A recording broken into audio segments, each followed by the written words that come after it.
Our prophets, Isaiah, Joel, and Micah, all spoke, "They shall beat their swords into plowshares and their spears into pruning hooks." As an elementary school student, my classmates and I were taken once on a field trip to a neighborhood police station.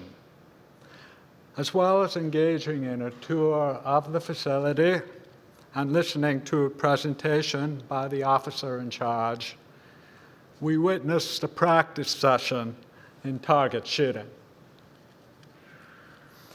Decades have passed since that day, but the overwhelming and shocking sound of the gun being fired is still with me.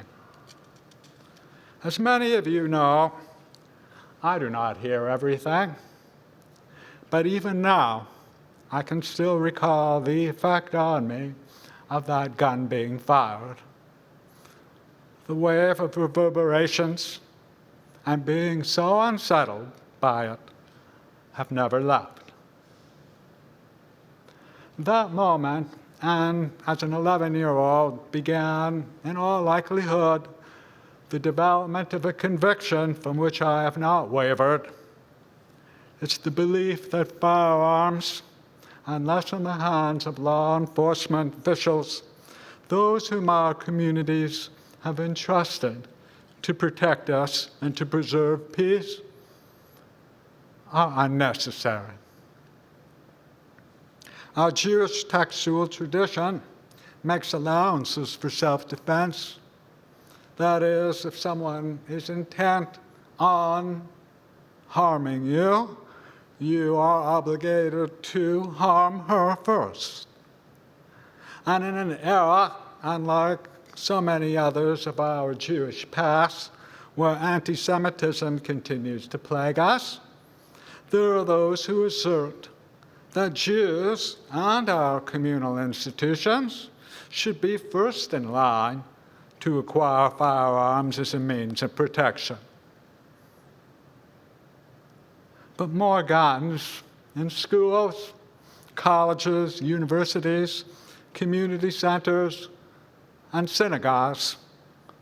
More guns in the possession of those not assigned to law enforcement, and more guns accessible for easy purchase are not the answer to our problems. They never have been, and they never will be.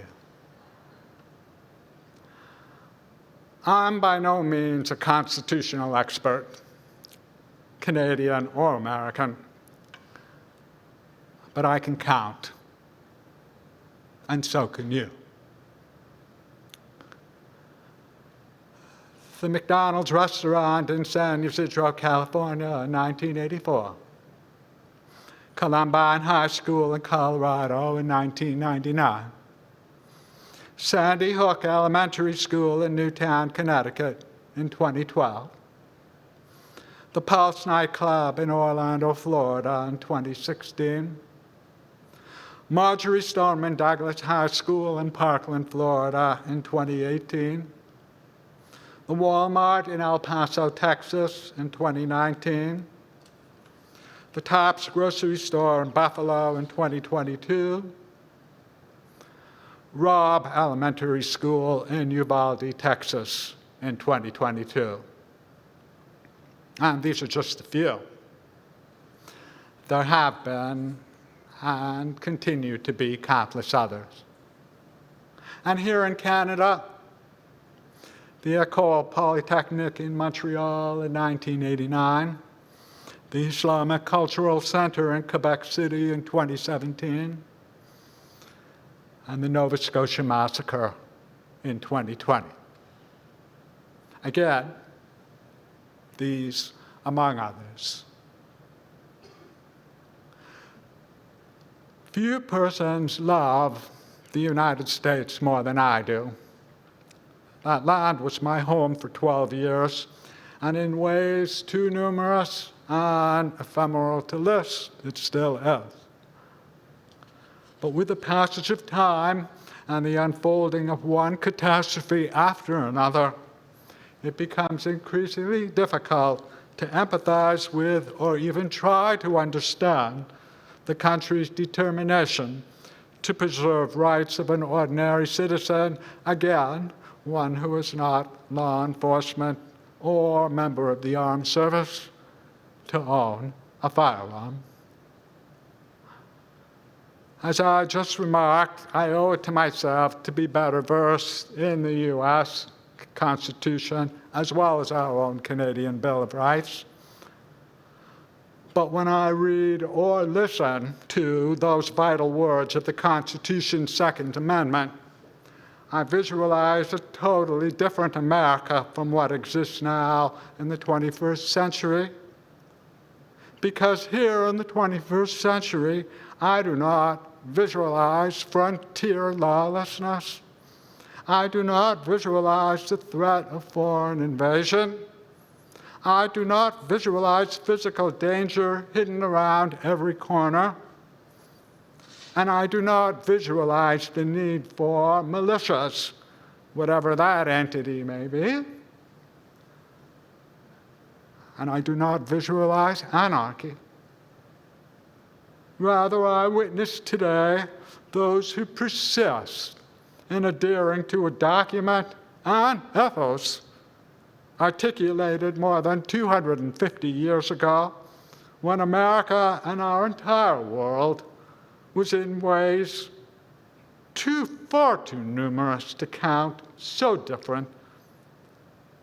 And I am moved to despair by those yet to move on from the context of a new nation there in the 18th century, on the brink of independence, and on the verge of establishing a liberal democracy that will become a model for all of humanity and for all time.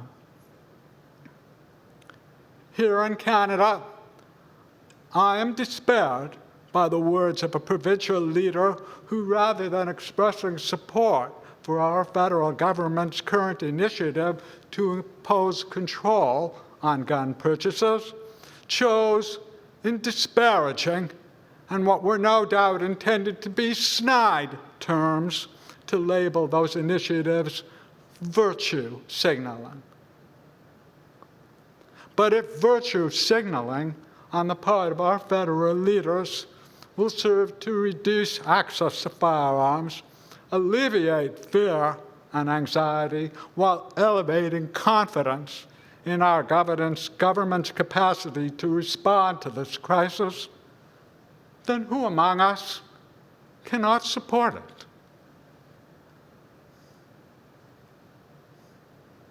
All that unfolds in the United States, both the good and the better, has the potential for unfolding in Canada. That's nothing new.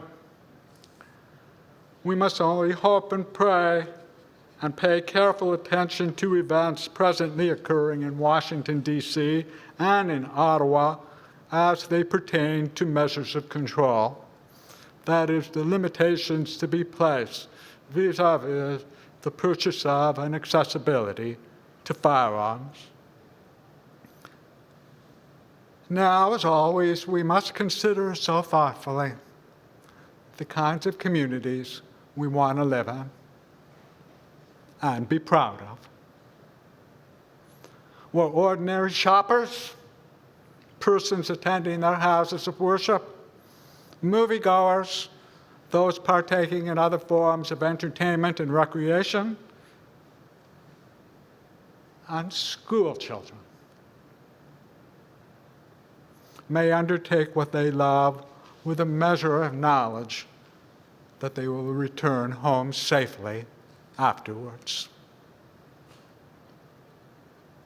In Torah, this Shabbat, we read, listen to, and learn from the Birkat Kohanim, the priestly blessing. Those eternal and forever compelling words of God conveyed millennia ago by Israel's high priest to the Jewish people, and still by rabbis today. and still to the Jewish people. At this juncture, the final words of the blessing ring home. May God favor you and bring you peace. Pirkei Avot, the Mishnah's wisdom of our ancestors, teaches that we need not complete a task, though we dare not avoid it either. May you and I then, in response to the alarm and to the challenge, address the task. May you and I strive to facilitate the establishment and enduring strength of communities imbued with peace, where love and care for one another is our guiding principle, and where, as our prophets, Isaiah, Joel, and Micah, eloquently taught us, swords are transformed into plowshares. Ken Yehi Ratzon, may it be God's will.